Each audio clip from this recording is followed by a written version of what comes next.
Warriors desperado na sa trade deadline sa panalo nila ngayong araw, kalahating laro na lamang mula sa 8th seed West standing at NBA sinalba sa Luka Davis trade.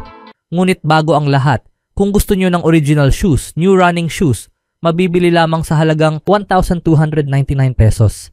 I-click lamang ang link sa comment section. Williamson at Brandon Ingram ay itinuturing na available sa New Orleans ayon sa mga sources. Bagamat mas interesado ang Pelicans na i-trade si Ingram, mas kaakit-akit na pangalan para sa Warriors si Williamson kung kaya niyang manatiling malusog. Ito ang pangunahing alalahanin para sa former first overall pick sa kanyang pananatili sa New Orleans dahil nakapaglaro lamang siya sa 13 laro ngayong season dahil sa injury.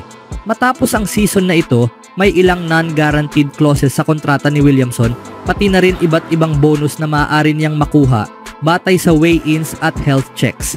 Hindi tiyak kung mawawalan ng visa ang mga clause na ito kung siya ay matrade sa ibang team. Samantala, si Ingram ay isang player na hindi gaanong nagpakita ng interes ang Warriors noon. Siya ay nasa huling taon ng kanyang kontrata at magiging unrestricted free agent sa summer. Ayon sa mga sources, ang pag-trade kay Williamson o Ingram ay maaaring magresulta sa pag-alis ni Andrew Wiggins sa team. Ang pinakakapanapanabik na pangalan na nauugnay sa Warriors sa kanilang trade deadline shopping spree, kung matatawag man itong ganoon dahil marami dito ay tila window shopping lamang, ay ang star ng Charlotte Hornets na si LaMelo Ball. Marami ang maaaring magulat dito dahil maaaring pinili ng Warriors si Ball noon sa halip na si James Wiseman bilang second overall pick. Maraming tao sa NBA ang nagtatanong kung ano ang hinaharap ng Hornets, partikular na ang pangmatagalang papel ni Ball sa prangkisa. Sa kabila ng kanyang 5 taon na kontrata na pinirmahan noong nakaraang season, posible pa rin siyang i-trade ng Hornets kung nais nilang bumuo muli ng team sa paligid ni Brandon Miller. Isa pang pangalan na sinasabing target ng Warriors sa kanilang matinding paghahanap ng isa pang superstar ay ang Orlando Magic All-Star na si Paolo Banchero. Gayunpaman, ayon sa mga ulat mula sa Orlando, hindi available si Banchero sa kahit anong trade at hindi rin tiyak kung may pag-uusap na naganap sa pagitan ng dalawang team tungkol dito. Ang mga desisyon ng Warriors bago ang trade deadline sa Huwebes ay nananatiling isang malaking misteryo. Habang agresibo ang team sa market ng trade at sinusubukang makuha ang ilan sa pinakamalalaking pangalan sa liga, limitado sila sa mga asset na maaari nilang i-offer. Nag-aatubili ang Golden State na isama si second-year guard Brandin Podziemski sa anumang trade discussion sa ngayon at hindi rin nila isinama si Jonathan Kuminga sa mga trade talks noong off-season. Sa kasalukuyan, ang Warriors ay nasa ika-11 pwesto sa Western Conference bago pumasok ang Lunes. Sa sumunod na balita naman, ang Hall of Fame guard na si Dwayne Wade ay nagbigay ng kanyang opinyon tungkol sa blockbuster trade sa NBA sa pagitan ng Los Angeles Lakers at Dallas Mavericks na nakasentro kina superstar Luka Doncic at All-Star Anthony Davis. Patuloy ang pagyanig sa liga matapos ang naturang trade. Matapos mag-viral ang footage ni Doncic na dumating sa Los Angeles, maraming kasalukuyang players, coach at former stars ng liga ang nagbibigay ng kanilang reaksyon sa epekto ng paglipat na ito. Tinalakay ni Wade ang trade sa isang kamakailang episode ng Trading Places. Una sa lahat, sinabi ko sa sarili ko bago lumabas ang lahat ng ulat, walang mga players ang nasangkot sa desisyong ito. Ito ay usapang bilyonaryo, sabi ni Wade.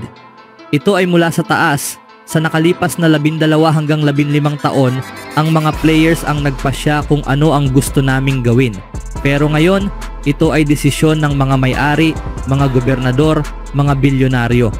Ang mahigpit na salary cap restrictions at ang nalalapit na supermax deal na maaaring i-offer kay Doncic ay naging bahagi ng desisyon. Para kay Wade, ito ay isang business decision mula sa front office na hindi isinama ang opinyon ng iba. Ito ay kamangha-mangha mula sa perspektibo ng negosyo ng laro. Si Luka ay pang-6 sa jersey sales sa Dallas. Ngayon siya ang magiging numero 1 sa jersey sales sa Lakers, dagdag ni Wade. Ngayon, isipin natin ang international market. Kakapirma lang natin ng bagong TV deal. Ano? 25 bilyong dolyar. Sige, ilabas na natin 25 bilyong dolyar TV deal.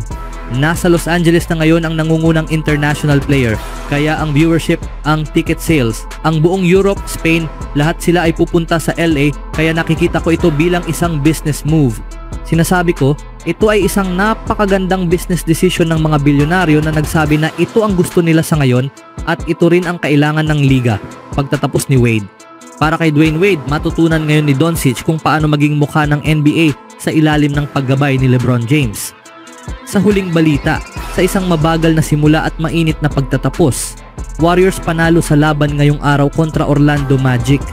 Pinangunahan ni Andrew Wiggins ng game high 25 points habang umiskor si Steph Curry ng 24 points. Sa kabila ng isa sa kanilang pinakamasamang laro ngayong season, nagawang bumangon ng Warriors sa second half upang makuha ang tagumpay.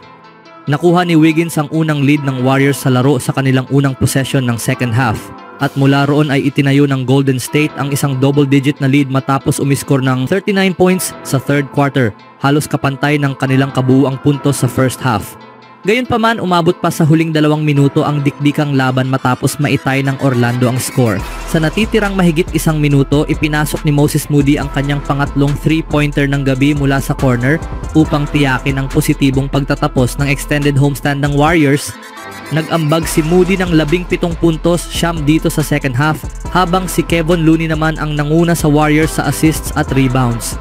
Bumalik din sa aksyon si Draymond Green matapos ang isang buwan ng hindi paglalaro. Nagtala ng 7 rebounds, 5 assists at 4 na puntos sa loob ng halos 30 minuto. Sa ikalawang kalahati, nakapagtala ang Warriors ng 7 3-pointers sa 16 na attempts, isang malaking improvement mula sa kanilang mababang shooting percentage mula sa labas at field goal percentage sa first half. Sa first quarter, kitang-kita ang hirap ng Warriors. Nagsimula sila sa malaking deficit, hindi nakapukol ng kahit isang 3-pointer sa kanilang unang 7 attempts at nakapagtala lamang ng isang field goal sa unang 5 minuto ng laro. Sa isang punto, halos 5 minutong walang naipasok na shot ang Golden State.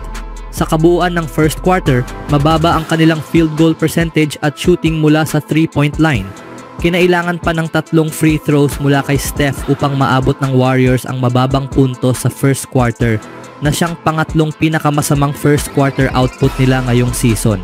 Ang mabagal na simula ay isang matagal ng problema para sa Warriors na bago pa ang larong ito ay may isa sa pinakamababang average sa opening quarter points ngayong season. Naabot ng Magic ang pinakamalaking lead nila sa first half, ngunit unti-unting bumawi ang Warriors at naitay ang laro bago mag-halftime. Isa sa kanilang pinakamababang first half scores, ngunit isa rin sa pinakamababang puntos na kanilang pinayagan sa isang kalaban. Sa halos 50 laro ngayong season bago ang laban na ito, 8 beses nang napigilan ng Warriors sa mababang puntos sa first half at natalo sila sa lahat ng pagkakataong iyon. Ngunit sa pagkakataong ito, nagising sila matapos ang halftime upang tuluyang makuha ang panalo. Natapos ng Warriors ang isang 3 linggong stretch ng siyam na sunod na laro sa Northern California na may patas na record bago ang laban nitong araw. Sisimulan naman nila ang isang 7 sunod na road games sa Huwebes sa Utah, ang kanilang huling laro bago ang NBA trade deadline. Sa panalo ng Warriors ngayon, sila ay kalahating laro na lamang mula sa 8th seed West standing. Ano ang masasabi niyo mga kaibigan? Always do it on my own, so I gotta get through it. And the only thing I know is to love what I'm doing. Never give up, never slow, till I finally prove it.